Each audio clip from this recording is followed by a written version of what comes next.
Então Deus disse: que as águas fervilhem de criaturas viventes,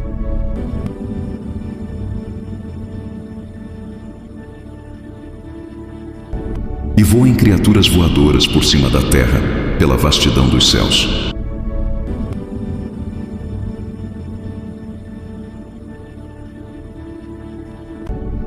E Deus criou os grandes animais marinhos e todas as criaturas viventes que se movem e fervilham nas águas, segundo as suas espécies, e todas as criaturas aladas voadoras, segundo as suas espécies. E Deus viu que era bom.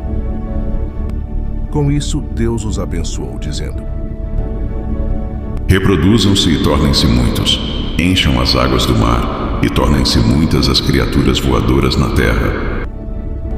Houve noite, e houve manhã, quinto dia.